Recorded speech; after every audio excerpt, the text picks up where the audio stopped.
The paint told a story Ethan had never imagined seeing. Thick streaks of red, blue, and yellow clung to Ranger's fur, hardened by the cold, seeping down to skin that trembled beneath it. 7 years of loyalty, of quiet walks and silent protection, reduced to a joke sprayed on in a public park. A strip of tape hung crooked from the dog's collar, 2 words written in careless black ink: "Trash dog."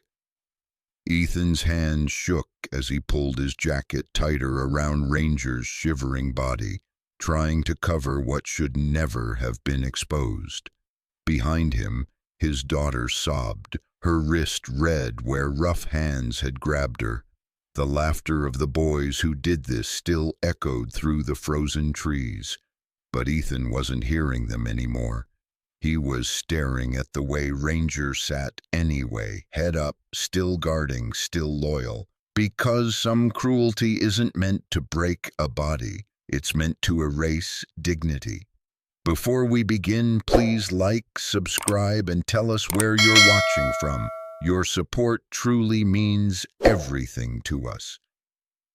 Snow fell steadily over Willow Creek Park, soft and relentless, muting the town beneath a pale winter hush, where breath turned visible and every sound seemed to hesitate before existing. Ethan Brooks moved along the frozen path with the careful rhythm of a man who had learned to negotiate pain without announcing it. At 34, he was broad-shouldered and solid through the chest, built from years of physical labor rather than any love of exercise. His dark parka, faded at the seams, hung heavy on his frame, zipped high against the cold.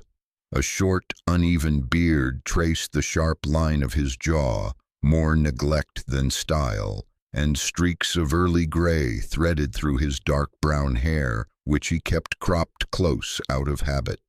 His face carried angles that looked carved rather than grown. High cheekbones, a broken line at the bridge of his nose from an injury years ago, eyes a flat steel blue that rarely revealed what he felt. People who knew him said Ethan was quiet, not unfriendly, just economical with words, the kind of man who listened far more than he spoke.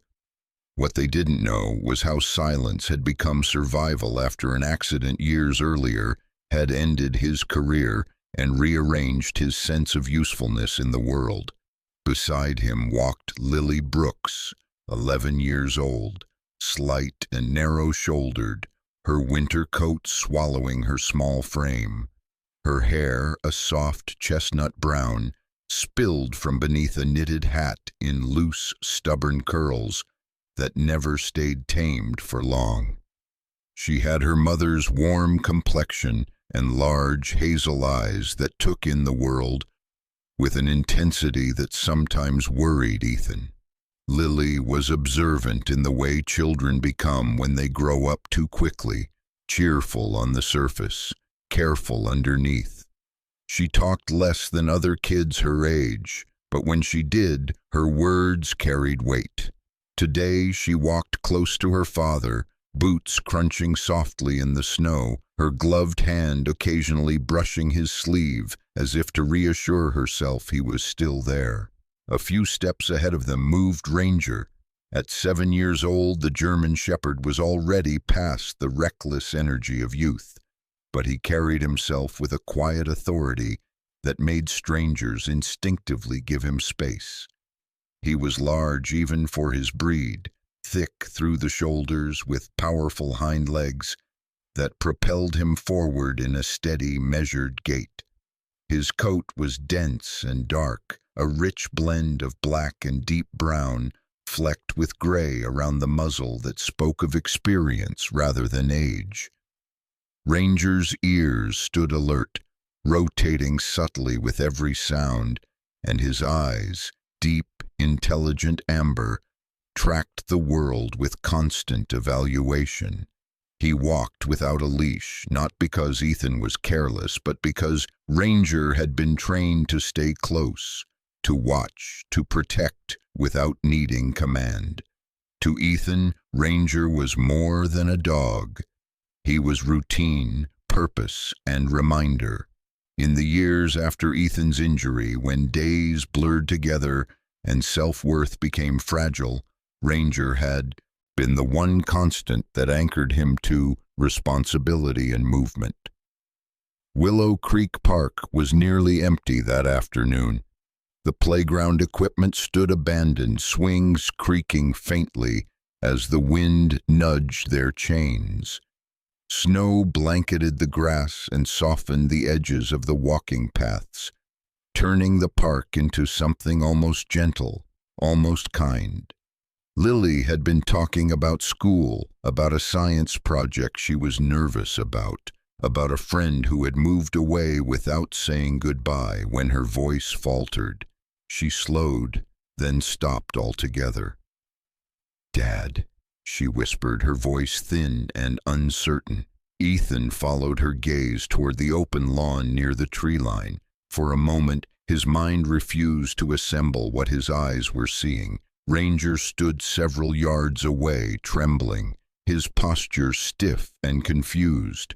His coat, once dark and dignified, was smeared with violent streaks of color: red, blue, yellow, green, purple. Thick, uneven layers of paint clung to his fur, matted and stiff where it had dried. The colors looked obscene against the white snow, too bright, too deliberate. Around Ranger's ears and neck, paint had soaked through to the skin, which was raw and irritated. A strip of silver duct tape hung crookedly from his collar, and scrawled across it in black marker were two words that landed like a blow: "Trash dog." Lily's breath hitched. She rushed forward, dropping to her knees in the snow, hands hovering helplessly in the air, as if afraid to touch him. "Ranger, oh no," she sobbed, tears freezing on her lashes. Ranger whined softly, tail tucked, eyes flicking between Lily and Ethan, searching for instruction, for reassurance that this nightmare would make sense somehow. Ethan did not move at first.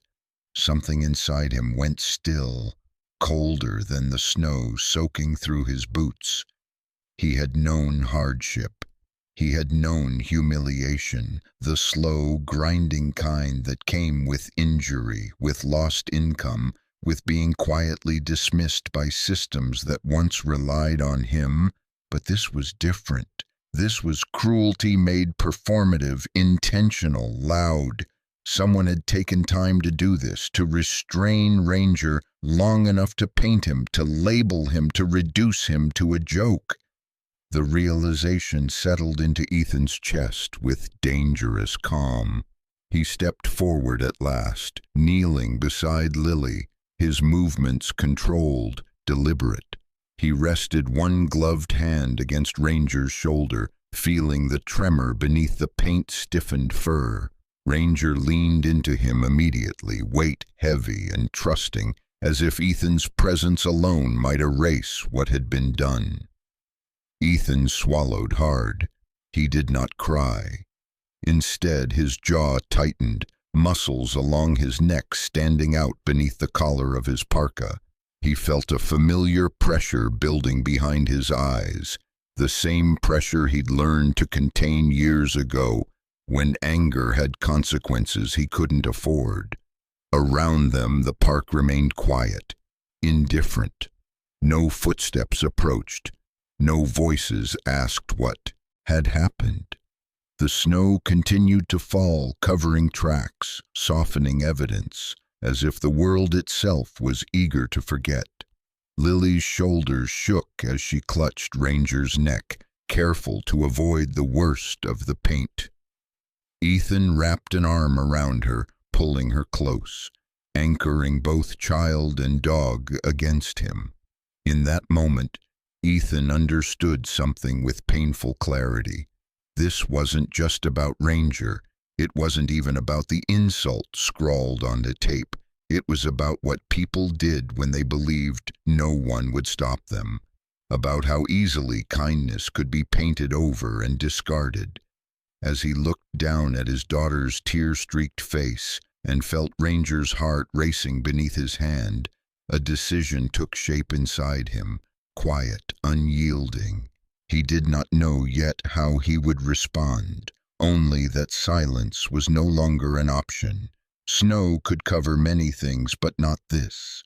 The cold sharpened as the afternoon sank toward dusk, the kind of cold that crept under fabric and into bone, turning breath into short white ghosts. Ethan felt it most in his injured leg as they approached the park's eastern exit, where the path narrowed between bare maples and a snow-choked maintenance road.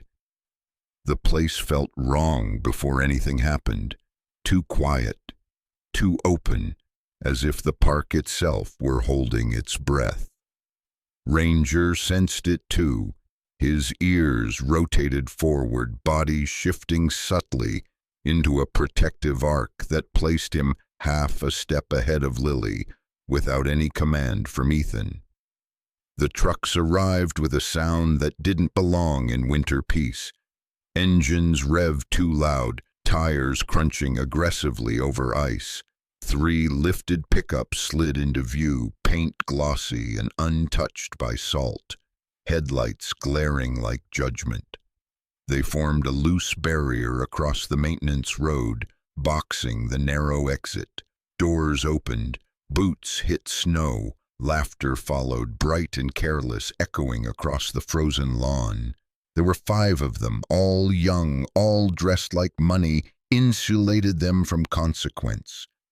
Thick designer jackets with fur-lined hoods, sneakers absurdly clean for February, watches that flashed when they moved their wrists.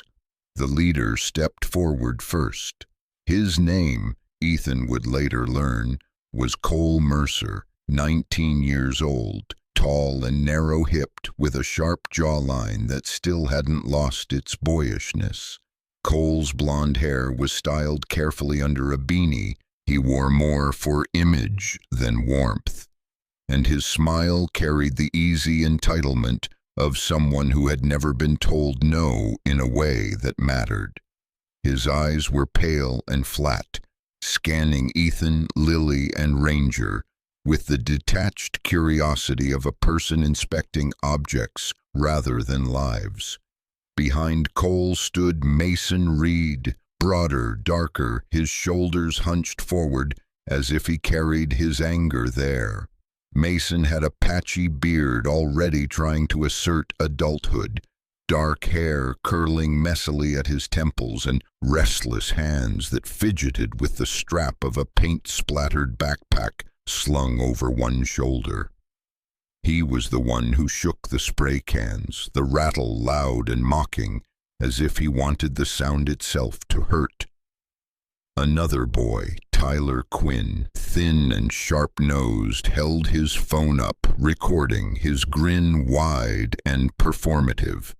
He kept glancing at the screen, adjusting angles, chasing the thrill of an audience not yet present. "Hey, man," Cole said, voice smooth, friendly, in the way predators often sound when they don't expect resistance. "You forgot something back there." He nodded toward Ranger, whose coat still bore the violent colors beneath the fading light. "Looks like your dog got a makeover." Lily stiffened. Ethan felt it through the sleeve of his parka as he reached back and placed his hand on her shoulder, fingers spreading protectively. He turned his body slightly, angling himself between her and the group, keeping his movements slow and deliberate.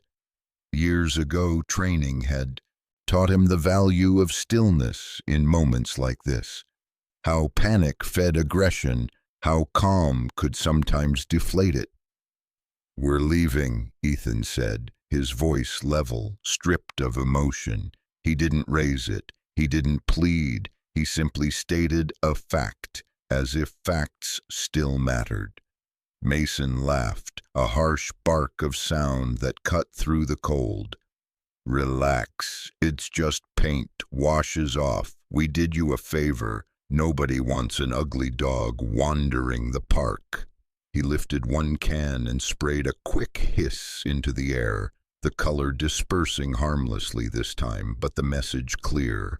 Ranger's chest vibrated with a low warning, not a growl yet, just the deep resonance of a line being drawn. His stance widened, paused, digging into the snow for traction, body angled fully in front of Lily now.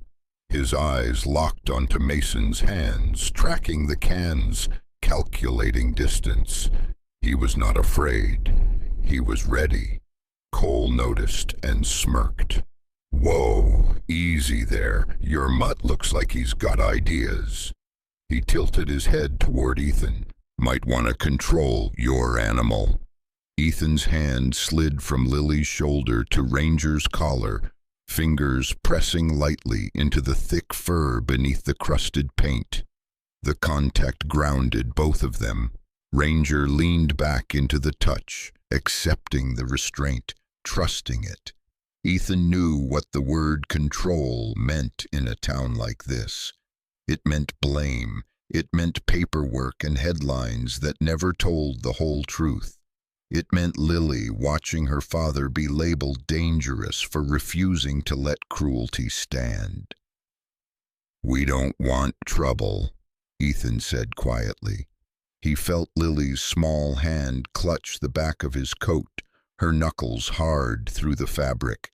"Move your trucks." Tyler laughed louder, stepping sideways to keep the phone trained on Ranger's painted coat. "This is gold. Look at him. Looks like a walking art project." He zoomed in on the tape still dangling from Ranger's collar. "Trash dog," he read aloud, savoring it. "Fits." Before Ethan could react, Mason lunged forward and shoved him hard in the chest.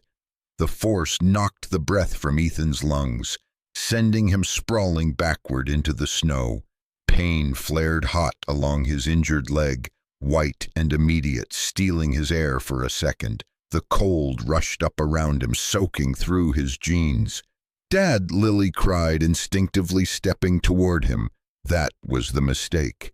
Cole's hand shot out, grabbing Lily's sleeve and yanking her sideways. She stumbled, nearly falling, a sharp gasp tearing from her throat as fabric tightened around her arm. The world narrowed for Ethan to a pinpoint of clarity. He pushed himself up on one elbow, every muscle screaming, and locked eyes with Ranger. "Stay," he said, the command barely audible, packed with more weight than volume. Ranger surged forward one step, muscles bunching, teeth flashing white against painted fur. The air crackled with the moment before violence. Lily's scream cut off as fear froze her breath. Mason swore, stumbling back, suddenly less amused. For a heartbeat, the outcome balanced on a knife's edge. Then Ranger stopped. He froze mid-motion, obeying Ethan's voice over every instinct, screaming to protect. He stood trembling, tail rigid, eyes never leaving Cole's wrist, where it gripped Lily's sleeve. The restraint cost him. It showed in the way his body quivered, in the tightness of his jaw. Cole released Lily abruptly, shoving her away as if burned. "Jesus," he snapped, irritation replacing humor. "Keep your freak dog in check." Lily stumbled backward, falling to her knees beside Ethan. He wrapped an arm around her immediately, pulling her into his chest, feeling her heart hammer against him. Her wrist was already reddening where Cole's fingers had been, a mark that would bloom into bruises by morning. Mason recovered his swagger first. "See? Nothing happened," he said, though his voice was higher now, less certain. "You people are so dramatic." The laughter came again, thinner but persistent, bouncing off bare branches and frozen ground. Tyler angled his phone for one last sweeping shot, catching Ethan on the ground, Lily crying, Ranger painted and shaking. "Say hi to the internet," he called. "Smile." Ethan didn't look at the phone. He focused on Lily's face, memorizing the fear there, the confusion, the dawning realization that the world could be cruel without reason. He hated that this lesson had found her so early. He hated that he couldn't shield her from it completely. Slowly, carefully, he pushed himself to his feet, ignoring the pain shooting through his leg. He positioned himself fully in front of Lily now, his back straight despite the tremor in his knee. "We're done," he said, voice still calm, though something colder had settled beneath it. "Move." Cole studied him for a long moment, eyes flicking to Ranger, then back to Ethan. Whatever calculation he made, it ended in a shrug. "Whatever, man, not worth it." He turned away, signaling the others with a jerk of his head. "Let's go." The engines roared back to life.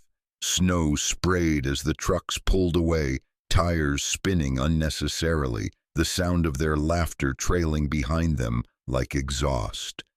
The cold rushed back into the space they'd occupied, leaving behind silence and the faint chemical smell of paint. Ethan stood there for several seconds after they were gone, body rigid, forcing his breathing to slow. Ranger moved first, pressing against Lily's side, nudging her gently with his nose, as if checking for damage. She buried her face in Timma's painted neck, sobbing into the stiff fur, uncaring of the mess. Ethan rested a hand on Ranger's back, feeling the tremor ease slightly under his touch. As they finally turned back toward the park path, the snow continued to fall, erasing fresh tire tracks almost as soon as they formed. Ethan knew better than to take comfort in that.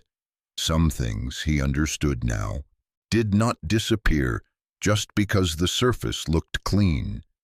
The laughter still rang in his ears, sharp and echoing, and he had the unsettling sense that this was not an ending, only an opening.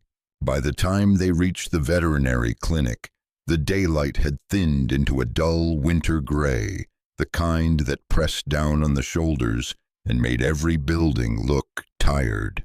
Snow clung to the edges of the sidewalk, churned into dirty ridges by passing cars. Ethan carried Ranger through the clinic's front door because the dog's legs had begun to shake, not with pain alone, but with the stress of holding himself together for too long. Ranger was heavy, all muscle and dense bone, and Ethan felt the familiar burn in his injured leg as he lifted him, jaw clenched, refusing to let it show. Lily followed close behind, silent now, her earlier sobs exhausted into something quieter and more dangerous. The clinic was small, local, the kind of place that smelled faintly of antiseptic and old paper. A bell chimed weakly as they entered. Behind the counter stood Dr. Hannah Moore, early 40s, average height, slender build, with straight auburn hair pulled into a low ponytail and pale skin that showed the fatigue of long hours under fluorescent lights. Her eyes were a clear, assessing green, framed by fine lines that came from years of squinting at wounds and x-rays rather than age. Hannah had a way of moving that was calm without being slow, purposeful without rushing. She had grown up on a farm outside town, learned early that animals did not exaggerate pain, and that people often did. It made her blunt, but fair. "What happened?" she asked, already stepping around the counter as Ethan lowered Ranger onto the examination mat. Hannah's expression changed the moment she saw the paint. Not shock. She'd seen cruelty before, but a tightening around the mouth, a flash of something sharp behind her eyes. She ran gloved fingers carefully along Ranger's neck and ears, checking the skin beneath the matted colors. Ranger endured it without complaint, trusting, though his breathing was shallow and quick. "This isn't house paint," Hannah said after a moment. "Acrylic spray. Some brands carry solvents. If he licks it, it can make him sick. These abrasions," she gestured to the reddened skin around his ears, "they're already inflamed. Early infection." Lily stood on the other side of the table, arms wrapped around herself. "Is he going to be okay?" she asked, her voice barely above a whisper. Hannah softened then, crouching slightly so she was eye level with Lily. "He will be," she said gently, "but it's going to take a little time and care." Time and care. Ethan thought of the numbers in his bank account, of bills stacked on the kitchen table, of the truck he kept meaning to sell. He nodded anyway. "Do what you need to," he said. The cleaning took nearly an hour. Hannah and a technician worked slowly, using specialized solvents, cutting away clumps of paint where it had hardened too deeply. Ranger flinched once when they touched a particularly raw patch, then stilled when Ethan's hand found his chest, steady and familiar. The colors faded gradually, leaving behind his dark coat, dulled and uneven, like something that had survived a fire. When it was done, Hannah wrote up her report with clinical precision. Chemical exposure, skin irritation, early infection, evidence consistent with prolonged restraint and deliberate application of paint. She printed 2 copies, signed both, and slid one into a folder for Ethan. "If you plan to report this," she said, meeting his eyes, "this matters." Ethan thanked her. The word felt thin, inadequate, but it was all he had. They went home briefly, just long enough for Ranger to curl near the heater and Lily to change out of her damp clothes. Then Ethan gathered everything. Photos of Ranger before and after, Hannah's report, screenshots Lily had helped him capture from the park's public camera feed, names of 2 walkers who had paused long enough to give statements, receipts. He put it all into a worn manila folder, the corners softened from age. He pulled on a black hoodie, layered a brown jacket over it, and told Lily to stay close. The police station sat 3 blocks from the main square, a squat brick building that looked older than the laws it enforced. Inside, the air was stale with burnt coffee and recycled heat. A television murmured in the corner, muted, captions scrolling endlessly. Behind the front desk stood Officer Daniel Price, mid-50s, tall but stooped, with a receding hairline and a gray mustache that drooped at the corners. His uniform fit a little too loosely, as if he'd lost weight without trying. Price had been on the force for over 30 years. He had once believed deeply in procedure and fairness. Years of watching complaints disappear into filing cabinets had sanded that belief down into something more practical. Keep the peace, avoid trouble, make it to retirement intact. "What can I do for you?" Price asked without looking up, pen still moving across a form. Ethan placed the folder on the counter. "I want to file a report," he said. "Assault, animal cruelty, harassment. This happened at Willow Creek Park." Price finally looked up. His eyes flicked over Ethan, Lily, then down to the folder. He opened it, leafed through the pages quickly, too quickly, pausing only long enough to register that there were a lot of them. His mouth pressed into a thin line. "Kids mess around at the park all the time," he said, after a moment, tone neutral. "Paint washes off." Ethan felt something in his chest crack, not explode, just fracture, like ice under steady pressure. "They knocked me down," he said evenly. They grabbed my daughter. There's video. Price sighed, the sound of a man tired of conversations he didn't want to have. Were you hurt badly? No. Your daughter? Ethan glanced at Lily's wrist, still faintly red beneath her sleeve. Not badly. Price closed the folder and slid it back across the counter. Then there's not much. Here, no serious injury, no permanent damage. Best thing to do is let it go. The words landed heavier than the shove had. Let it go. Ethan stared at the folder, at Hannah's signature, at the careful language describing chemical exposure and infection. He imagined it sitting unread in a drawer, buried under years of similar folders. This matters, he said quietly. Price met his gaze then, something like regret flickering there. I know you think it does, he said, but this town runs on keeping things calm. You start making noise over something like this, you make problems for yourself. Lily's fingers curled into Ethan's jacket. He felt the question in her grip, the unspoken plea.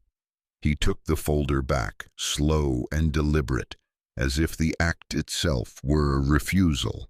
Thank you for your time, he said, because manners were another kind of discipline. They left without another word. Outside, the snow had begun to fall again, light but persistent. Lily didn't speak until they were halfway home. Dad, she said, eyes fixed on the ground, did we do something wrong? Ethan stopped walking. He crouched in front of her despite the ache in his leg, bringing himself level with her gaze. No, he said firmly. We did exactly what we were supposed to do. But they didn't listen. Ethan nodded. Sometimes doing the right thing doesn't get you results right away. At home, Ranger lay near the heater, bandages visible against his dark fur. Lily knelt beside him, resting her forehead against his shoulder, whispering apologies he didn't need. Ethan watched them, the weight of the day settling into his bones. He made dinner they barely touched, then sat at the kitchen table long after Lily had gone to bed. The folder lay open in front of him, papers spread like evidence in a trial no one would convene. Later, Lily padded back out, wrapped in her blanket, eyes red. She climbed onto the chair beside him. Dad, she said softly, maybe we shouldn't go back to the park. Ethan followed her gaze to the window where snow blurred the streetlights into halos. He thought of Ranger's painted fur, of the laughter, of Price's tired eyes. He reached for Lily's hand, warm and small in his own. Listen to me, he said, voice low, steady. They painted Ranger because they wanted to turn him into something disposable, something easy to laugh at. If we hide, we tell them it worked. He squeezed her hand gently. Ranger isn't trash, and neither are we. Lily nodded slowly, not entirely convinced, but trusting him the way children do when they don't yet have better options. That night, as Ethan lay awake listening to Ranger's breathing even out near the heater, he understood something with uncomfortable clarity. The report might never be read. The folder might never leave his hands. But the choice in front of him was no longer about paperwork. It was about whether he would accept the quiet agreement this town seemed to offer. Keep your head down. Don't disturb the snow. Let cruelty pass if it doesn't leave permanent marks. Ethan stared at the ceiling until dawn, the decision forming without drama, without applause. If no one wanted to read the report, he would find another way to make them look. Saturday arrived under a heavier snowfall, the kind that erased yesterday without apology. Willow Creek Park lay white and hushed. the bare trees along the paths lifting their black branches like the knotted fingers of old men at prayer. Ethan Brooks took his place at the main entrance just after dawn, when the air still carried a blue edge and the town hadn't quite decided whether to wake. He wore the same dark parka, the same black hoodie beneath it, his uneven beard catching flakes that melted and darkened the fabric. His steel blue eyes were calm in a way that looked like resignation to passers-by, but it was focus, trained, deliberate. In his hands he held a piece of cardboard cut from a shipping box, the edges rough, the ink still faintly bleeding from the cold. Don't turn kindness into a joke. Justice for Ranger. Ranger sat beside him, close enough that their shoulders nearly touched. The German shepherd wore a gray dog coat buckled snugly at the chest, his posture upright, head high, ears forward. Most of the paint had been removed, but faint streaks remained at the nape and along one ear, catching the light like a scar that refused to fade. Lily stood a few steps behind them at first, bundled in her winter coat, her chestnut curls escaping her hat in stubborn spirals. She watched the path more than the people, as if expecting the park itself to react. The first hour passed in near silence. Commuters cut across the entrance on their way to errands, collars turned up, eyes down. A jogger slowed, read the sign, then picked up pace without stopping. A man walking a terrier glanced at Ranger, frowned, and tugged his leash tighter as if paint were contagious. Ethan did not move. He had learned long ago that stillness could be louder than shouting. Ranger mirrored him, weight balanced, tail resting against the snow, breath steady. When Lily's fingers numbed, Ethan passed his gloves back to her without looking, a small choreography practiced over years of scarcity. By midday, the snowfall eased into a fine drift, and the park filled a little. A woman in her late 60s stopped near the sign, the steam from her breath clouding her glasses. Her name was Margaret Hensley, though she didn't offer it at first. She was short and round-shouldered, wrapped in a long wool coat the color of wet stone, her white hair pinned into a bun that trembled when she moved. Her hands shook as she pulled a thermos from her bag. "For the girl," she said, nodding toward Lily. "Hot chocolate." Her voice was thin but steady, the kind that had survived other winters. Lily hesitated, then accepted it with a shy thank you. Margaret looked at Ranger for a long moment, her mouth tightening. "My husband worked animal control," she said softly. "Not all animals bite. Some just endure." She patted Lily's sleeve, then walked on, leaving behind the faint smell of cocoa and something like permission. Days layered on top of one another. Ethan returned. Each morning, the sign growing softer at the edges, the ink feathering. On the second day, more people read it than ignored it, though most still chose distance. On the fifth, a man in a snow-dusted parka set a paper bag at Ethan's feet without speaking. Inside, 2 sandwiches and a note that read, "You're not wrong." Ethan didn't chase him to say thanks. Gratitude, he'd learned, could be silent too. Lily began sitting beside Ranger again, her fear easing into resolve. She brushed his coat with careful strokes each evening, whispering updates from school, as if anchoring him to the world with words. On the 7th day, Frank Delaney stopped. He approached slowly, his gait measured, as if each step were a decision. Frank was 68, tall but lean, with a long black wool coat buttoned to the chin and a knit cap pulled low over thinning gray hair. His face carried deep-set lines that did not come from smiling. A retired police officer, Frank had the posture of someone who had spent decades scanning rooms, shoulders slightly forward, eyes always assessing exits.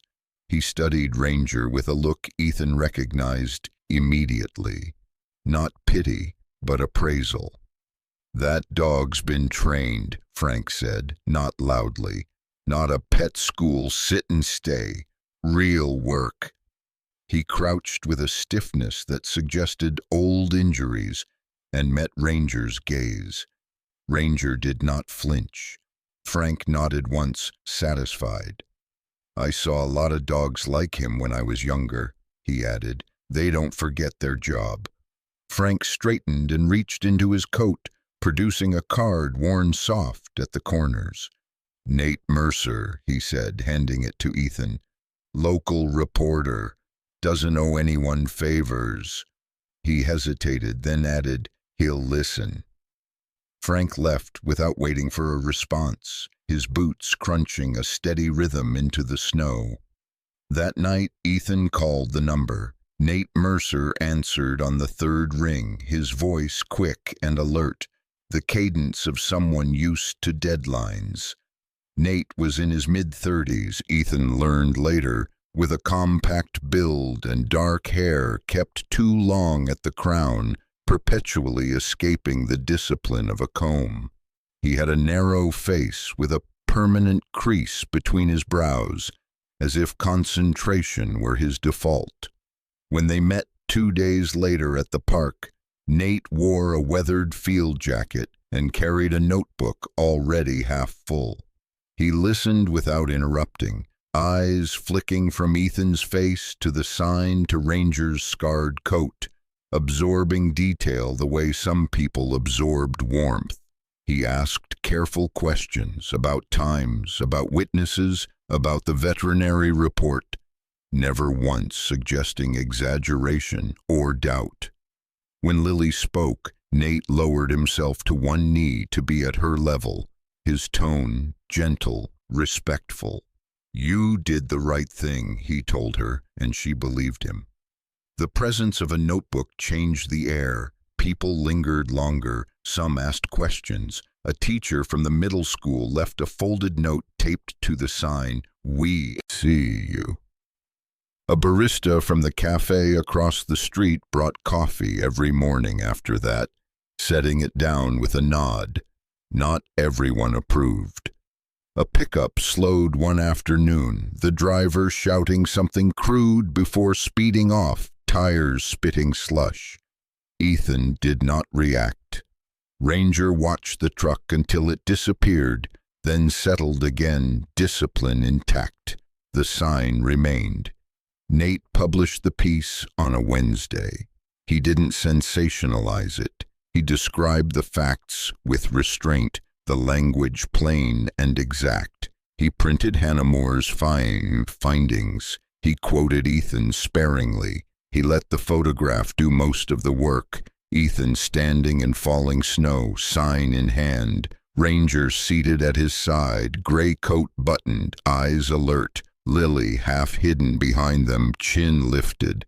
The image traveled faster than the words. By Friday, the park entrance saw visitors who did not belong to Willow Creek. A woman in a tailored coat left flowers. A man with a camera asked permission before taking pictures. Someone taped a second sign beneath Ethan's. This should not have happened. The town shifted, not dramatically, but perceptibly. The police cruiser that usually idled near the park stopped idling. Officer Daniel Price walked past once, met Ethan's eyes, and looked away. Ethan noticed and felt nothing like victory. Attention was a tool, not a prize. It could cut both ways. He tightened the strap on Ranger's coat and stood his ground. On the 10th morning, snow fell lighter, the cold gentler. Lily arrived after school with a stack of cards her classmates had made during recess. crayon dogs with capes, hearts, blocky letters spelling Ranger Strong. She taped them carefully to the low fence behind the sign, creating a bright, defiant wall against the white. Ranger watched her work, tail thumping once, slow and deliberate. Ethan felt something ease in his chest that he hadn't known was clenched. That afternoon, Nate returned with a folded newspaper under his arm and a look that carried both satisfaction and caution. "It's spreading," he said quietly, "which means you'll get support and pushback." Ethan nodded. He had expected as much. When a black SUV paused across the street and idled longer than necessary, Ethan noted the plates and said nothing. He did not leave.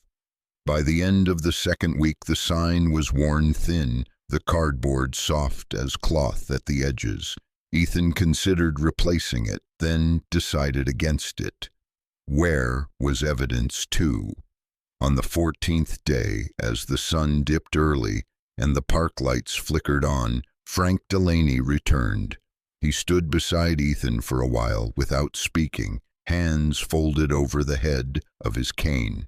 "Funny thing about silence," Frank said finally. "It looks like peace until you stand still long enough." He tapped the sign once with his knuckle. "You did."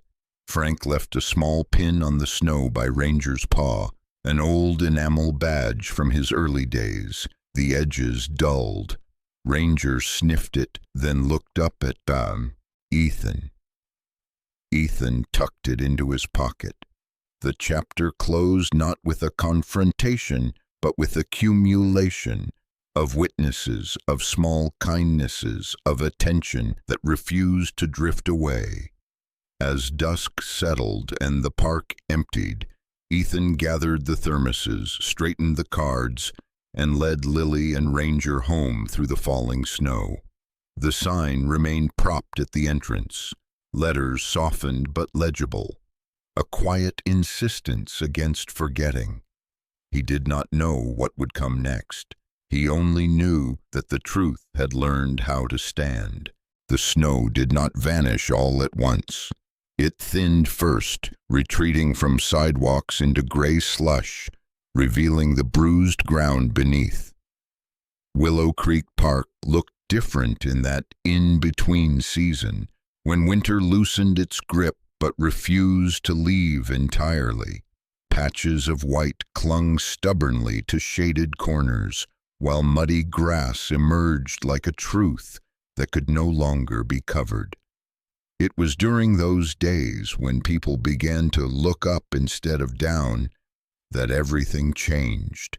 Nate Mercer returned to the park with a camera slung low across his chest, moving with the quiet urgency of someone who knew a story, had crossed a line from local interest into something larger. His dark jacket was unzipped despite the cold, curls of wind-tossed hair falling into his eyes as he framed the shot. He filmed Ranger sitting beside the sign, the gray coat snug around the dog's broad chest, the last faint traces of paint still visible near the ear, if one looked closely enough. He filmed Ethan, too, silent, steady, hands folded loosely, eyes forward, and Lily standing just behind them, her shoulders squared, her hazel eyes red but unflinching. Lily did not cry when the camera turned toward her. She stood as she had learned to stand over the past weeks, small but unyielding. When Nate asked gently if she wanted to say anything, she hesitated only a moment before nodding. Her voice trembled at first, then steadied. "We're not here for revenge," she said, snowflakes settling in her hair like pale blossoms. "We're here because some things aren't allowed to be treated like trash. Not a dog, not a person."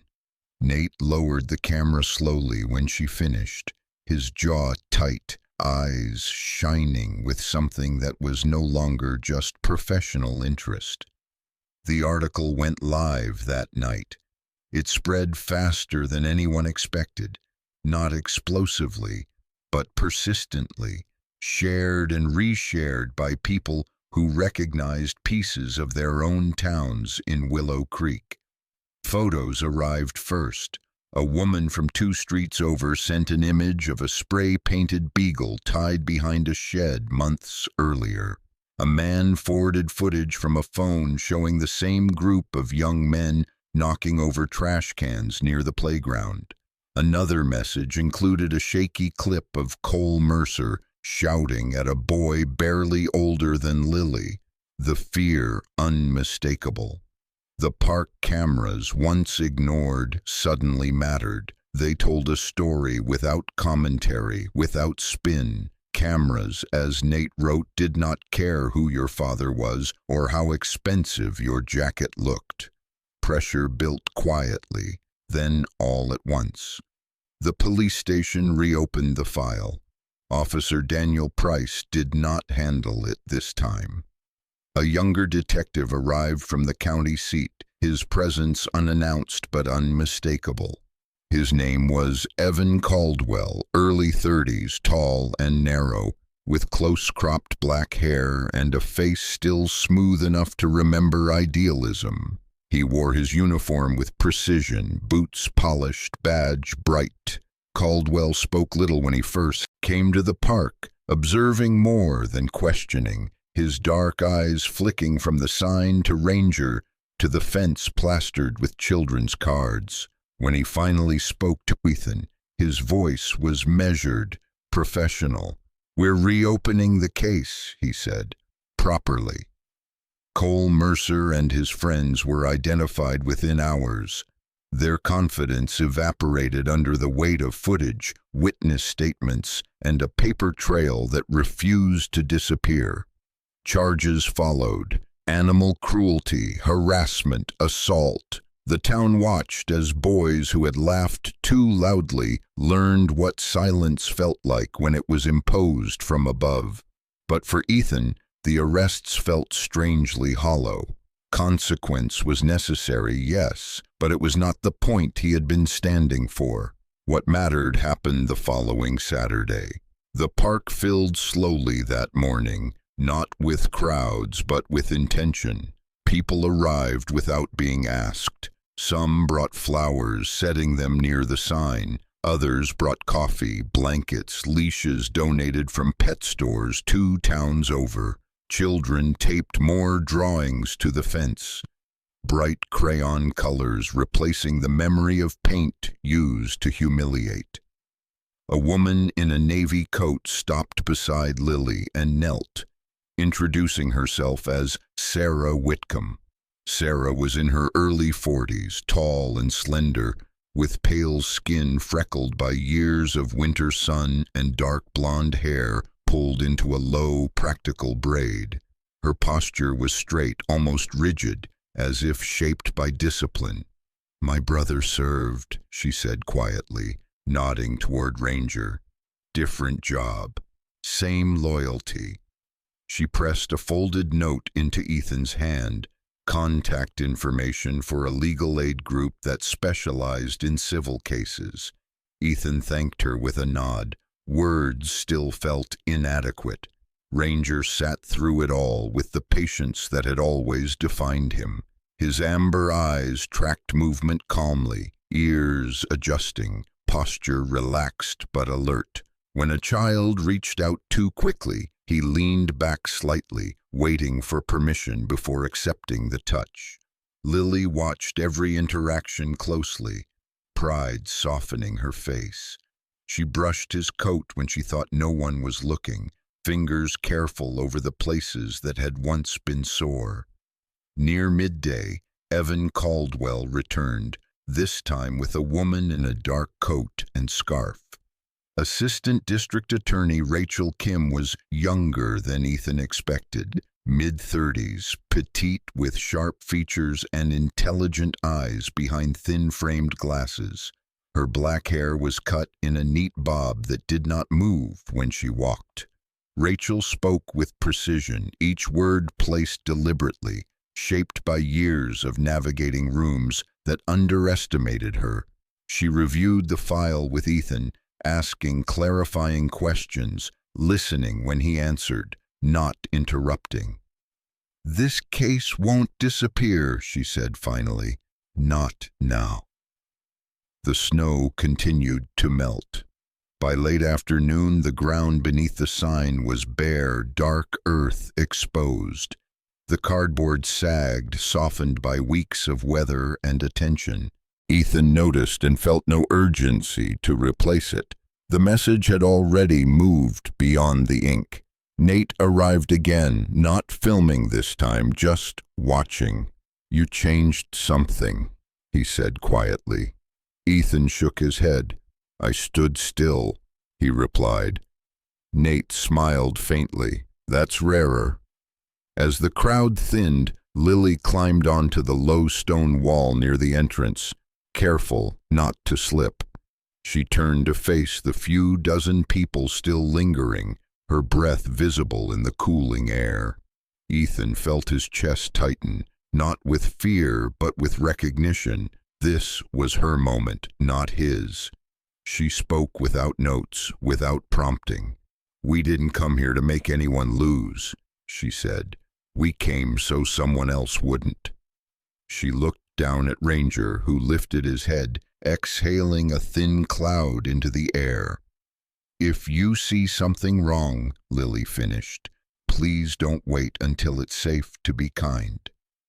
No one applauded at first. Then someone did. Then others followed, not loud, not triumphant, just steady, sustained acknowledgement. That evening, as the park emptied and dusk settled, Ethan removed the sign himself. He folded it carefully, creases soft, ink blurred, and tucked it under his arm. Ranger walked beside him, Lily holding the leash loosely, though she didn't need to. They left the park together, the path muddy now, real. Ethan felt tired in a way that was not exhaustion but release. At home, Lily taped the sign above Ranger's bed. It hung there crooked, imperfect. Ranger lay beneath it, head on his paws, eyes half closed, content. Ethan watched them both, the heater humming, the house quiet. He thought of the snow that had hidden so much, and the ground that now showed through. He thought of laughter that had tried to wound, and words that had chosen to heal. Loyalty, he realized, was not meant to be painted over. It was meant to endure. And because it endured, the world, just barely, remained worth staying in. Some miracles do not fall from the sky in flashes of light. They arrive quietly, through a man who refuses to walk away, through a child brave enough to speak the truth, through a dog who remains loyal even after being hurt and humiliated. In faith, God rarely moves with thunder. He moves through people, through small courage repeated every day, through the decision to stand still when the world tells you to look away. Ethan did not ask for a miracle. Ranger did not demand justice. Lily did not seek attention. Yet because they refused to turn their backs, God did what he has always done. He turned shame into dignity, pain into purpose, and a snow-covered park into a place where truth was finally seen. If this story touched your heart, it may not be by accident. Perhaps God is gently reminding you of a ranger in your own life, a person, an animal, or even yourself. Someone who has been treated as disposable, overlooked, or forgotten. If you believe dignity is worth defending, please share this story. If you've ever stayed silent when something was wrong, comment below. I choose to stand. And if you want more stories about loyalty, faith, and everyday miracles, subscribe to the channel and walk this journey with us. May God bless everyone watching this story. May he protect weary hearts, heal quiet wounds, and give us the courage to become miracles for others. even when it means standing alone. Amen.